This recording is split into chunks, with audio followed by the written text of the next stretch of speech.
Daytona CVT set, long-term update after 6,234 kilometers. Current mileage na EDV ngayon is 49,996, almost 50k. Ayan yung mileage ng mga Daytona na parts. Disregard nyo na lang yung iba. Pero pulley and clutch tsaka bell. Bola, Daytona din. Tsaka clutch springs. So roughly nasa 4,000 to 5,000 yung iba. Check natin yung condition ngayon ng CVT set na Daytona.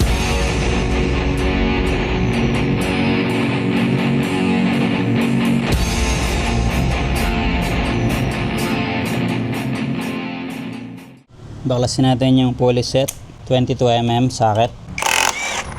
Racing DNA stainless pulley na to, okay pa siya. May mga marks dito kapag ginagamitan ng impact, which is normal. Pero yung paghigpit ko dito, torque wrench. So kung ayaw nyo masugatan, yung mga gilid-gilid na yan, huwag nyo gamitan ng impact tools. Pero okay lang yan, walang problema sa akin yan. Speed tuner offset washer, para pag naglagay ako ng tuning washer, full thread pa rin yung kaya ng nut pag hinigpitan ko. Mas mababa siya compared sa stock washer. Sa ADB 160 stock na drive face, okay pa rin. Medyo manipis na yung belt ko kaya hindi na gaano umangat. Hanggang dito na lang pag full throttle. Manipis na kasi yung belt. Pero dumidikit siya dito, nagdidikit yung pulley at drive face. Surface niya wala namang uka o bewang. Pulley bushing na gamit ko, Sun Racing. Pero kung gagamit kayo ng Daytona na pulley, gamitin nyo yung Pitts Bike para same ng haba ng stock. Maglilimit kasi kapag mas mahaba. Okay pa rin naman yung ceramic pulley bushing. Wala pa siyang gas-gas.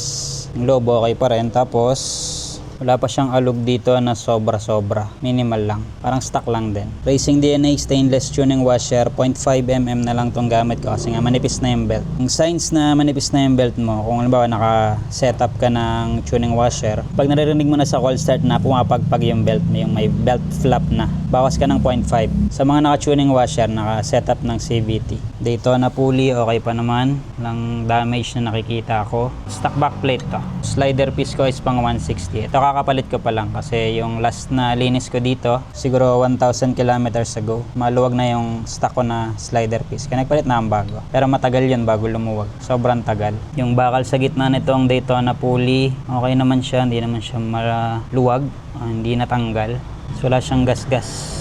As yun nga, itong ceramic pulley bushing, sakto lang yung play, very minimal. Yung mga postes, makapal pa, wala pang gas-gas masyado or hindi pa nakain. Hindi siya nakain actually. May normal na konting gas-gas kasi hindi ito yung force kapag gumagalaw na yung pulley. Hindi siya numipis yung poste. Matibay din talaga yung material na ginamit dito sa pulley na to. Daytona na flyball, 15-17 tong gamit ko. Wala pang kanto kahit isa. Smooth lahat. Walang kanto. Matibay din yung Daytona na bola. Pero, kaya hindi nagkakanto yun sa akin kasi naka-chamfer na to or tinanggal ko yung matalas dito sa edge ng backplate. Kumbaga makinis siya na ganun. Kasi pag umangat na yung bola dyan, kumakaskas na ganun. Pag matalas, yun nagkakanto din yung bola. Flyball ramp, okay pa rin lahat. Tsaka yung flyball ramp wall, wala ako nakikitang damage. Walang gas-gas. Yung gitna, may mark na nagdidikit sa drive face. Surface niya, walang uka. Yung belt hindi na makasagad kasi manipis na yung belt ko nga. Matibay itong Daytona, 6,000 plus kilometers na. Mararecommend ko na siya kung pang daily use nyo. Tatagal talaga siya. Walang any noticeable na damage ako nakita. Ito pa lang sa akin nakakalkal to. Pinakalkal ko yung stopper nakapraso. Ang purpose naman kaya pinakalkal ko kasi para makapag-set ako ng lowest speed ratio. Para mapangat ko yung belt dito na hindi naglilimit. So yung kagaya nga ng sabi ko kanina, kapag mahabang bushing ginamit nyo or halimbawa stock bushing tapos nagdagdag kayo ng 1mm, maglilimit. Kasi pag bumangga na sa stopper yung bola, RPM na lang yung motor niya. Wala nang gain sa speed pero maabot niya yung limiter mismo. Kaya pinakalkal ko to para makapag-set ako ng lowest speed ratio. So kung ganito yung pulley nyo, huwag kayong magwa-washer. Tapos stock lang yung length ng gagamitin yung bushing para hindi maglilimit. Check naman natin yung clutch bell and lining tsaka yung clutch springs. 19mm, itong Racing DNA bell nut. Stainless din to. Okay pa rin siya, hindi rin siya lumuwag. Tapos same lang, may mga marka ng socket wrench pag ini-impact ko. Yan. Hindi ko na rin nilagay pala yung stock washer kasi built-in na. Flange type kasi to. Although pwede pa itong pakapalan ng konti para mas sakto sa ADV. Clutch bell na Daytona 7-star torque flywheel. Hanggang dito yung lapat. Tapos meron siyang marka dito sa gitna. Siguro nalagyan ng bakal, parang kumaskas na gano'n. Wala naman siyang epekto sa performance. Walang dragging ako naramdaman, tsaka walang slippage. Hanggang ngayon, wala. As in, walang dragging. Tapos hindi rin siya kinakalawang kasi yung treatment nito, QPQ treatment, iniinitan yan para maging ganyan yung kulay. Maging black. Tapos mas nag-harden siya. Hindi siya pintura, heat treatment, kaya ganyan ang kulay. Okay, itong Daytona na clutch belt sa long term use. Hindi nag-overheat, hindi kinalawang, hindi na bengko, walang dragging, walang slippage. Clutch lining na Daytona na pang NMAX ito. Mahaba siya. Hindi pa siya lapat lahat kasi mahaba nga ito. Ito hindi pa lumalapat. Pero yung makinis na yan, lumalapat yan. Makinis siya yung surface niya pero wala siyang dragging talaga. Pag natatraffic kami ni Ober, wala. Tapos ang kapal pa rin niya, yung sobrang kapal pa, halos walang bawas. Hindi pa lang lapat lahat. Pwede ko bang tabasin yan, lihain ko konti para mas lumapat lahat. Yung kasing pang ADV maiksi lang. Ito pang NMAX mahaba. Pero pasok siya. Click, tsaka ADV PCX. Airblade pasok din. Clutch lining na pang NMAX na Daytona. Kevlar and carbon clutch. Racing DNA na universal na torque drive nut. Ito wala masyadong marka sa gilid. Konti lang pag ini-impact ko. Stainless din. Baklasin na rin natin. Check natin yung lining mismo.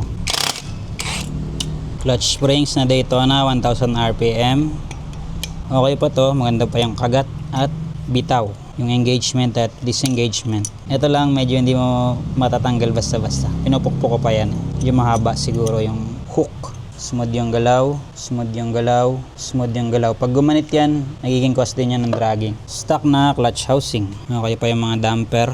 Wala ring damage dito sa mga poste. Yung tenga, nasabitan ng clutch springs, okay pa naman. Hindi naman siya sobrang walwal. Tapos yung butas, ayan. Walang gasgas sa loob. Wala ko nakikitang gasgas. Matibay din yung material nito. As yun nga, ang kapal pa ng material, yung pad. Ito, wala ding damage. Ako nakikita. Okay na okay pa yung Daytona Carbon and Kevlar clutch. Tsaka okay din yung performance niya. Best partner sa Daytona Bell. Center spring na gamit ko, stock na center spring. CRP torsion controller, okay pa rin. Smooth pa rin. Stock na torque drive. Tapos yung belt ko, yun nga, manipis na siya. Pero okay pa to kasi wala pang crack na umaabot sa gilid. Hindi yung sign na palitin na. Tsaka yung thickness. Pero yung sinukat ko, okay pa. Hindi pa siya umabot sa service limit. Kaya gamitin ko pa to. Sa performance naman, okay tong Daytona CVT set. Nakuha ko yung tono ng gusto ko. Yung arangkada, malakas. Walang bitin sa overtaking. Tapos sa dulo, 128 yata yung maximum ko dito. Na importante naman dyan, yung gusto nyo yung takbo talaga. Ako, yun yung tono ko. Pang arangkada kasi. Lagi kong angkas si OBR. Bira ko lang nang nagagamit yung dulo. Kaya hindi ako nag-focus doon. Arangkada mid, itong tono ko dito. Medyo matagalan dumulo. Siguro ay babalik ko na to soon, itong K-Works na pulley set. Yung previous na gamit ko from Team K-Works. Maganda yung performance nito. Stock modified.